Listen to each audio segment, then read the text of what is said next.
Maka menurut aku jenis tes yang paling bagus itu adalah. Halo semuanya, kenalin nama aku Dwija dari 11 IPA 2 nomor absen 25 SMA Negeri 1 Kota Utara. Di kesempatan kali ini, aku akan mencoba untuk menjelaskan tentang coronavirus yang sedang mewabah. Oke, biar nggak terlalu lama, langsung aja ya kita mulai. Sebelum kita masuk ke pembahasan coronavirus, ada baiknya kita tahu apa sih itu virus. Virus adalah mikroorganisme patogen yang dapat menginfeksi tubuh makhluk hidup, di mana virus memiliki DNA atau RNA yang diselubungi oleh selubung protein. Virus pasti digolongkan ke dalam patogen karena sifatnya membahayakan sel inang.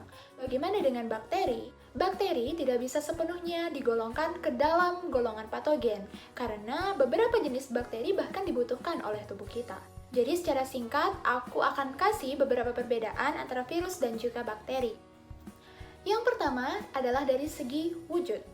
Kalau bakteri, dia berupa sel hidup. Tetapi kalau virus, kita nggak bisa menggolongkan dia ke dalam makhluk hidup ataupun benda mati. Jadi, virus ini masuk ke dalam golongan dan berwujud makhluk hidup transisi.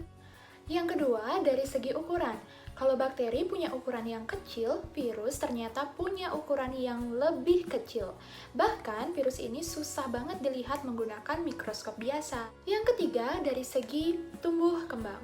Bakteri bisa bertumbuh dan berkembang secara mandiri, sedangkan virus dia membutuhkan inang untuk bisa melakukan replikasi atau memperbanyak diri.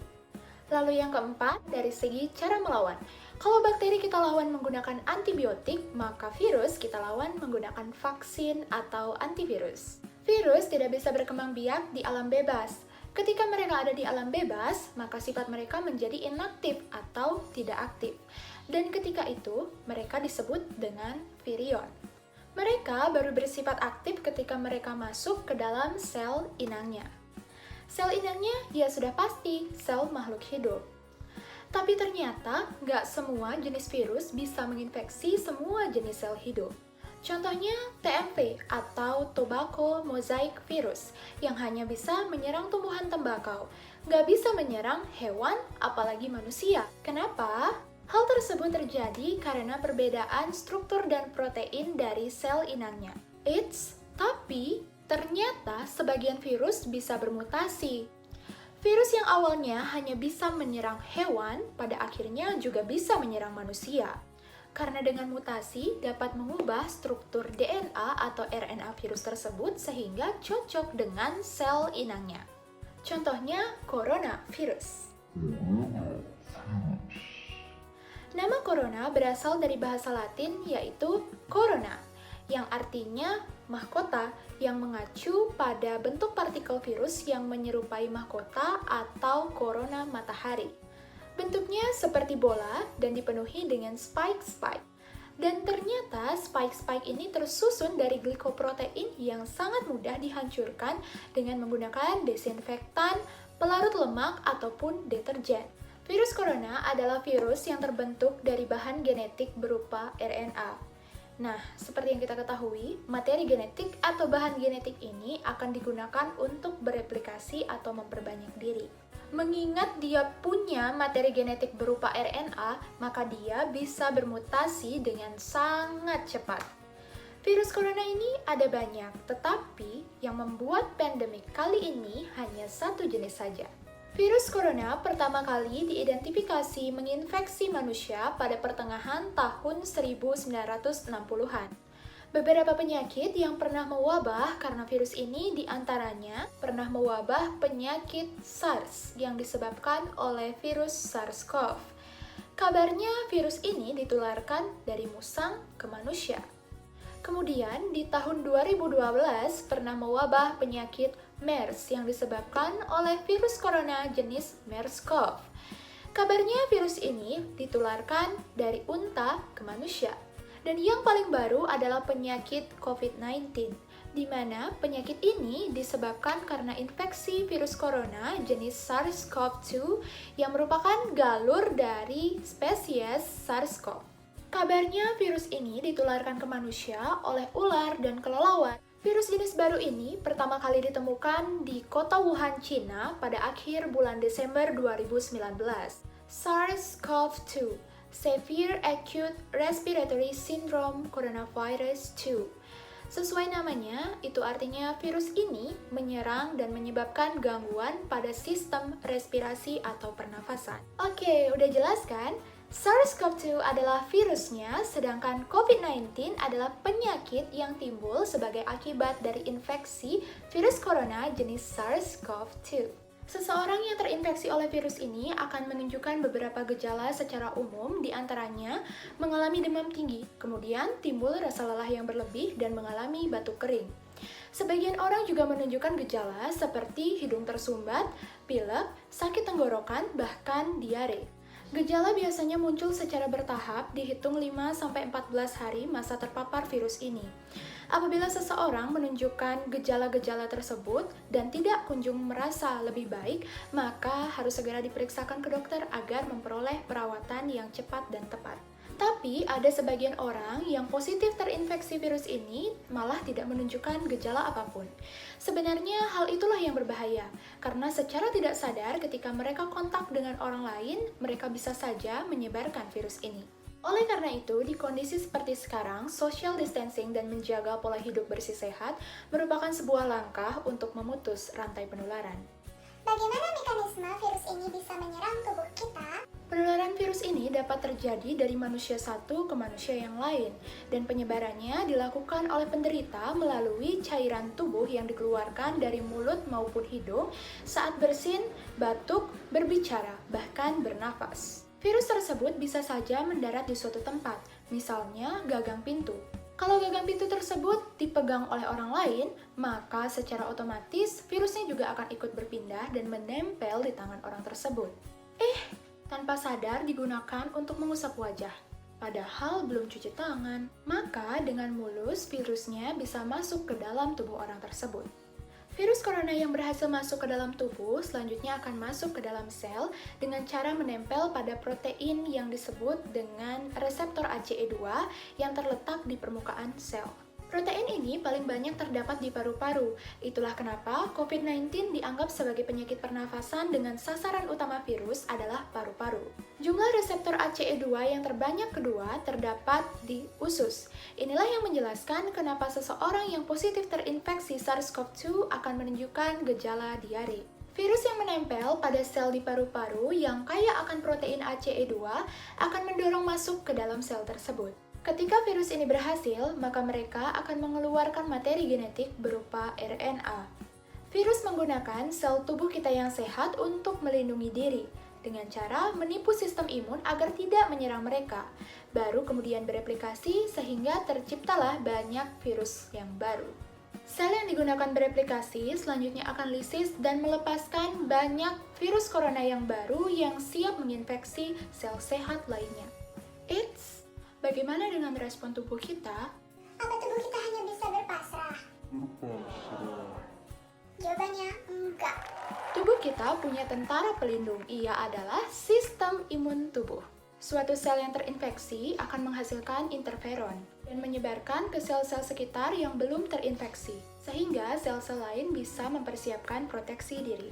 Interferon juga berfungsi untuk meningkatkan fagositik makrofag. Makrofag akan menerima sinyal kehadiran virus. Makrofag membunuh dengan cara menelan virus, sekaligus menyimpan data virus tersebut. Ketika virusnya sudah sangat banyak, maka akan ada sinyal untuk mengaktifkan sistem pertahanan tubuh lainnya. Kemudian, menstimulasi otak untuk meningkatkan suhu tubuh dan mengharuskan kita untuk beristirahat. Data virus yang disimpan oleh makrofag selanjutnya akan diterima oleh sel T pembantu dan disebarluaskan ke sel lainnya dalam bentuk sinyal. Setelah menerima sinyal dari sel T pembantu, maka sel B akan segera memproduksi antibodi dalam jumlah yang besar dan mengerahkannya ke lokasi. Sel T pembunuh yang juga mengetahui hal tersebut akan bergegas untuk membunuh virus yang ada di dalam sel, di mana keberadaan virus tersebut tidak diketahui oleh antibodi. Setelah sel T pembunuh selesai menjalankan tugas, maka ia akan mengirimkan sinyal ke makrofag untuk melakukan pembersihan. Segenap informasi tentang virus ini dan juga antibodi yang cocok akan disimpan datanya oleh sel B. Dan informasi ini akan sangat berguna ketika virus yang sama menyerang tubuh kita. Tapi semuanya kembali lagi pada tentara kita, yaitu sistem imun. Pertanyaannya, apakah seseorang yang sudah terinfeksi COVID-19 ini bisa kambuh? Menurutku bisa. Seseorang yang sudah sembuh dari penyakit COVID-19 ini akan menimbulkan dampak berkepanjangan seperti sesak nafas dan beberapa gangguan sistem pernafasan lainnya. Mungkin kambuh bukan kata yang tepat, tapi terinfeksi untuk kedua kalinya. Kembali ke penjelasan tadi, sekalipun informasi tentang virus tersebut dan juga antibodi yang cocok sudah disimpan oleh sel B, tetapi ketika tubuh kita dalam kondisi yang lemah dan terpapar virus dalam jumlah yang besar, maka tubuh kita tidak begitu banyak bisa melakukan perlawanan. Karena dari beberapa artikel yang aku baca, seseorang dinyatakan kembali positif corona setelah beberapa bulan dinyatakan sembuh dan diperbolehkan pulang. Ada 3 cara untuk mendeteksi apakah seseorang terinfeksi virus ini atau tidak. Yang pertama adalah rapid test. Rapid test diprioritaskan kepada 3 golongan pertama. Yang pertama, seseorang yang punya riwayat kontak dengan pasien dalam pengawasan.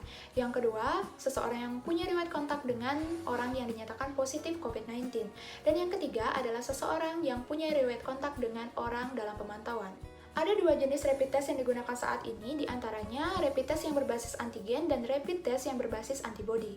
Jadi, SARS-CoV-2 adalah antigen bagi tubuh kita, dan ketika antigen masuk ke dalam tubuh, maka sistem perlawanan kita akan aktif. Ketika kondisinya sudah kalut, maka tubuh akan mengerahkan sel darah putih. Sebagian sel darah putih akan membuat profil virus yang akan diserang, dan tim khusus yang melakukan penyerangan ini disebut dengan antibodi. Antibodi itu akan menempel pada antigen dengan tujuan mencegah virus memasuki sel dan melakukan replikasi atau memperbanyak diri.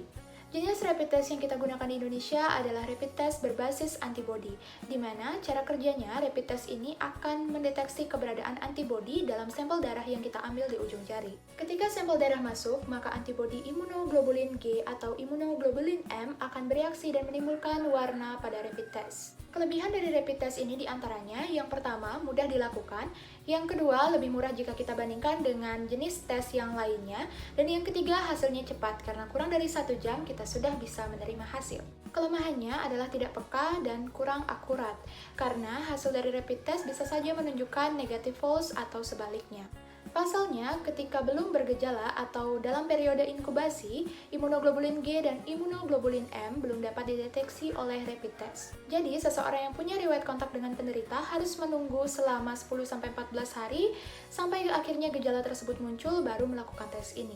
Setelah periode inkubasi ini lewat, maka seseorang akan mulai masuk ke fase awal infeksi yang ditandai dengan imunoglobulin M yang positif dan imunoglobulin G yang negatif. Tes yang kedua adalah PCR. Tes ini dilakukan oleh tenaga kesehatan dengan cara menyeka bagian belakang tenggorokan untuk mengambil sampel air liur, lendir, atau cairan yang berasal dari saluran pernafasan bawah. Sampel tersebut selanjutnya akan dibawa ke lab dan peneliti akan mengekstrak asam nukleat di dalamnya. Di dalam asam nukleat terdapat genom virus yang dapat menentukan apakah terdapat infeksi atau tidak di dalam tubuh seseorang. Ada 3 hasil tes yang dihasilkan dari PCR ini, diantaranya hasil positif, hasil yang tidak meyakinkan, dan hasil negatif. Tes ini memberikan hasil yang akurat dan terpercaya, tetapi memerlukan waktu yang lebih lama, karena hanya dapat dilakukan di laboratorium yang sudah ditunjuk pemerintah. Yang ketiga, tes cepat molekuler. Tes ini menggunakan antigen dan biasanya diperuntukkan pada pasien tuberkulosis.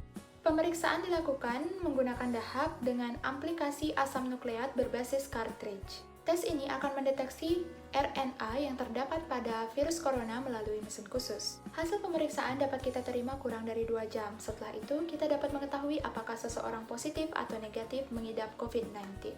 Perlu diketahui, seseorang yang sudah memperoleh hasil melalui rapid test harus melakukan pemeriksaan kembali menggunakan tes jenis PCR agar memperoleh hasil yang lebih akurat.